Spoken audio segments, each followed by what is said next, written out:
everyone, আমি Uditi. Welcome to Diti's world.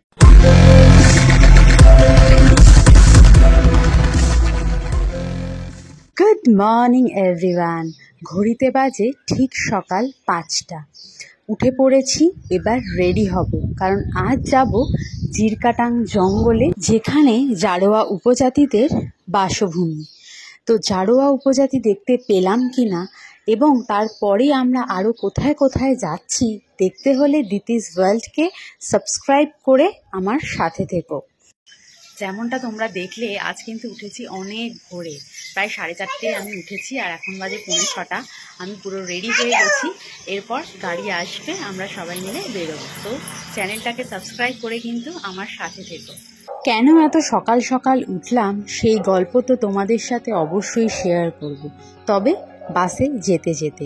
আর এখন আমরা 6টা মতো বাজে, সবাই একদম রেডি। বাস আসবে 6:30, আর প্রিন্সির দুষ্টুমি একভাবে চলছে। ওই দেখো আবার চোখ বড়।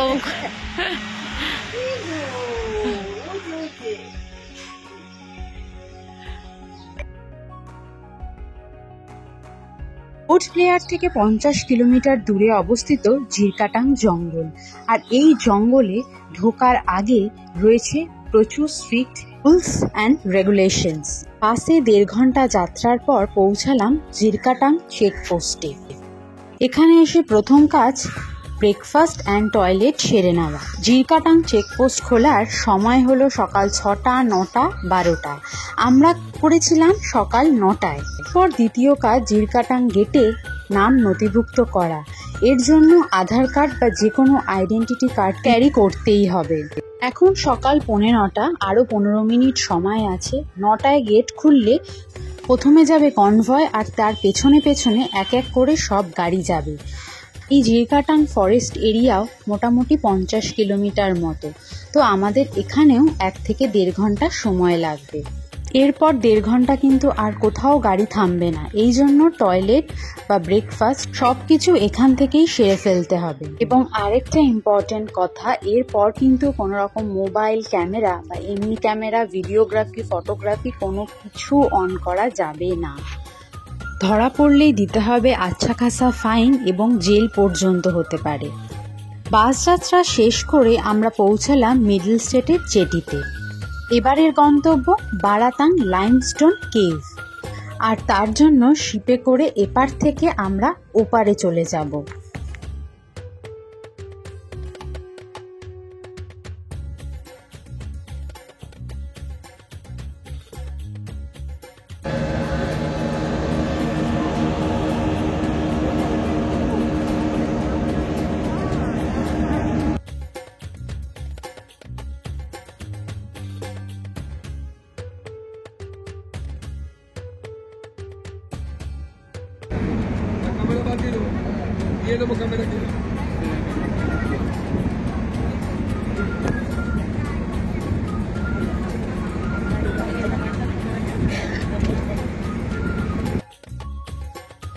শিপে করে পার হয়ে পৌঁছালাম বারাতাং ট্যুরিস্ট বোট অ্যাসোসিয়েশনে।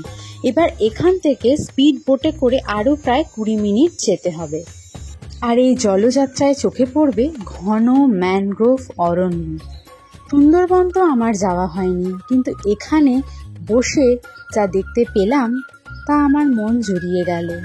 পরিয়ে দেওয়া হচ্ছে একে একে সবাইকে লাইফ জ্যাকেট। আর আমাদের এই স্পিড বোটে 10 জন থাকবে এবং সঙ্গে থাকবে একজন গাইড দাদা, যে কিনা পুরো এই যাত্রাটায় আমাদের সঙ্গে থাকবে এবং নিয়ে যাবে পুরো লাইমস্টোন কেভ অবধি। আর সবটা দেখা হয়ে গেলে আবারও এই জায়গায় ফেরত নিয়ে আসবে।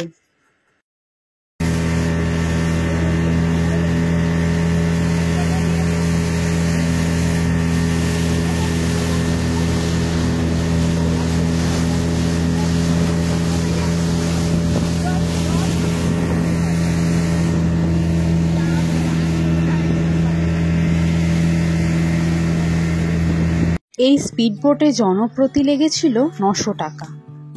ভূগোল বিষয়টা বরাবরই ছিল খুব প্রিয়, আর আরও এখন ভালো লাগে যখন বইয়ের পাতায় আঁকা ছবিগুলো চোখের সামনে জ্বলন্ত উদাহরণ হিসেবে দেখতে পাই, তখন যেন আরও বেশি করে মজা পাই। আরেকটা কথা আন্দামান সম্পর্কে শেয়ার করি। আন্দামানে কিন্তু প্রচণ্ড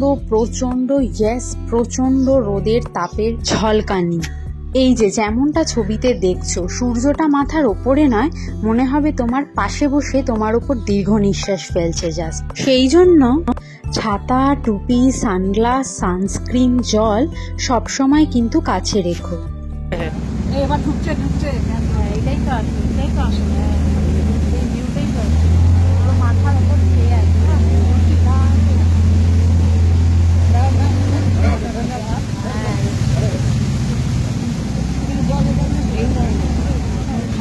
খাড়ি খাড়ি খাড়ি যেন সুন্দরবনে খাড়ি হয়, ইয়েগুলো শিকড়গুলো দেখ পাশে রক্ষা করে। কেটে কেটে তো সবরাস করে দিচ্ছে, ঝড়ের আতঙ্ক দেখা যায়। ওই বলছি তো এই ম্যানগ্রোভগুলো কেটে দিচ্ছে না, জঙ্গল শেষ হয়ে যাচ্ছে যার জন্য।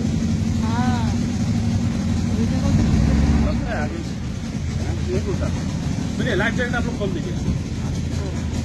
Thank you. जैकेट खोल दीजिए और खाने का जो आइटम होगा बोट में छोड़ दीजिए। पानी बोतल, मोबाइल कैमरा साथ में ले चलेगा। खाने का आइटम कुछ खाने का आइटम मेरे पास बेबी का है। बेबी का ठीक है, ले लीजिए। खाने का आइटम कुछ नहीं है।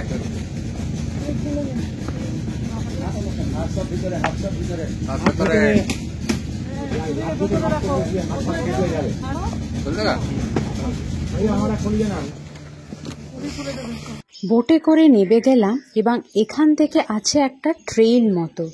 এই ট্রেল এবং তারপরে কাঁচা রাস্তা পেরিয়ে 1.2 কিলোমিটার হাঁটতে হবে কেভে পৌঁছানোর জন্য।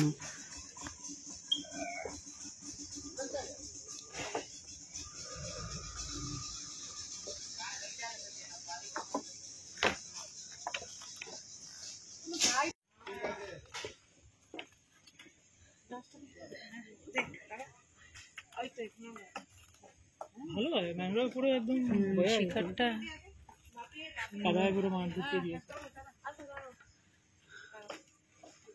চোখ ডলছিস।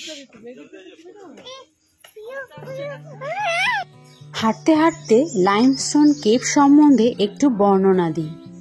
বৃষ্টির জলের সঙ্গে কার্বন ডাই অক্সাইড মিশে তৈরি করে কার্বনিক অ্যাসিড, তাই বৃষ্টির জল একটু কিন্তু হালকা অ্যাসিডিক। এই জল যখন লাইমস্টোনের ওপর পড়ে তখন বিক্রিয়া করে দ্রবীভূত হয়ে তৈরি হয় ক্যালসিয়াম বাইকার্বনেট, আর তারপরেই তৈরি হয় বিভিন্ন রকমের ফিচার্স। আর এই ফিচার্স তৈরি হতে কিন্তু সময় লাগে হাজার হাজার বছর। মোট 3 ধরনের শেপ আমরা দেখতে পাই, সেটা হচ্ছে 1 স্ট্যালাকটাইট, 2 স্ট্যালাকমাইট আর 3 হচ্ছে হেলিকটাইট।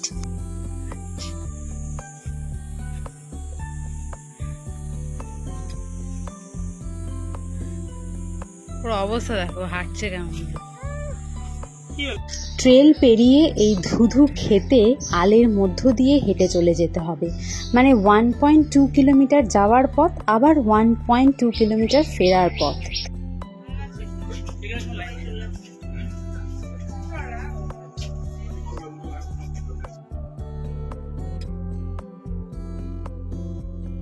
স্বাভাবিকভাবেই আমার ভীষণই শরীর অস্থির করতে শুরু করেছিল। দেখো ঘেমে নিয়ে আমি একাকার হয়ে গিয়েছি, তাই খুব একটা ভিডিও নিতে পারিনি।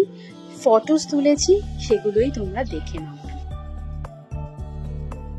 এটা দেখো পুরো বাঘের থাবার মতো, আবার এটা দেখো একদম গোল্ডেন কালার, পুরো হাতির সুরের মতো। এখানে আবার ক্রোকোডাইলও চলে এসছে। কেভটা আকারে আয়তনে ছোট হলেও ফিচার্সগুলো ভীষণভাবে ভিজিবল, জাস্ট হালকা দেখলেই খুব ভালোভাবে বোঝা যাচ্ছে।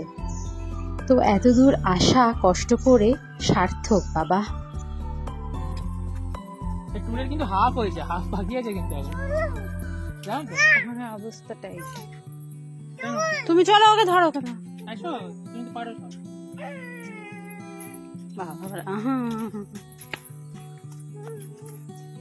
ফিরে যাচ্ছি 1.2 কিলোমিটার হেঁটে, উঠবো স্পিড বোটে।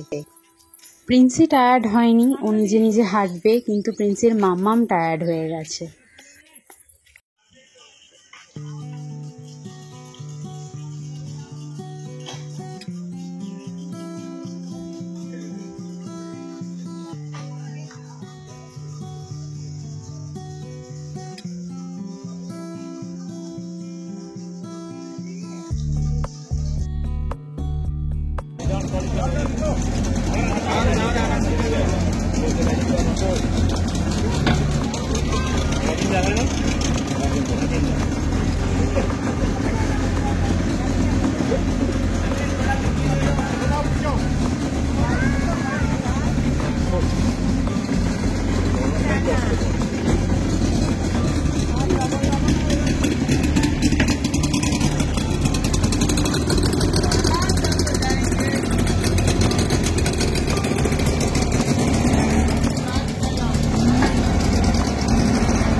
ठीक है, ठीक है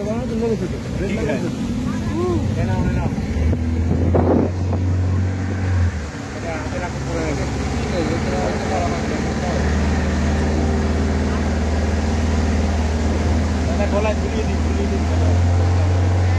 বড় জলে যাচ্ছে তো এখন, সেখানে কম জল।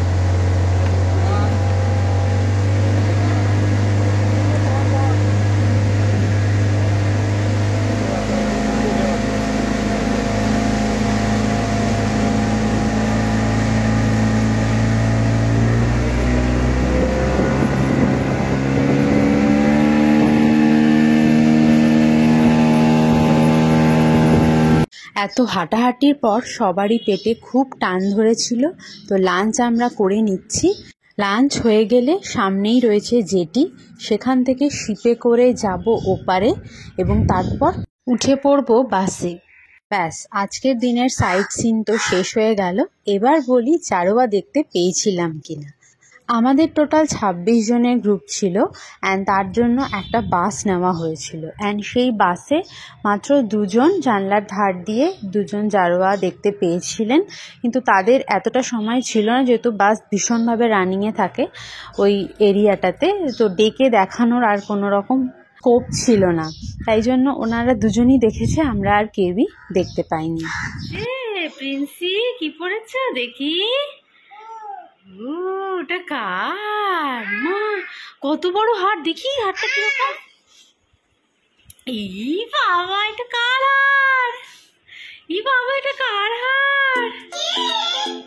এ বাবা, এটা কার হাট?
ডে 3 আমাদের এখানেই শেষ। দেখা হবে আবার পরবর্তী ব্লগে। ততক্ষণ ভালো থেকো, সুস্থ থেকো, আনন্দে থেকো। টাটা টাটা করো মাম্মা। ইয়েস, চ্যানেলটাকে সাবস্ক্রাইব করে নিও ফর মোর ইন্টারেস্টিং ভিডিওস। চলো, good night, sleep tight. Dinner করতে চলে এসেছি। এখানে এখন আলোচনা চলছে পরের দিন সকাল কটায় উঠতে হবে।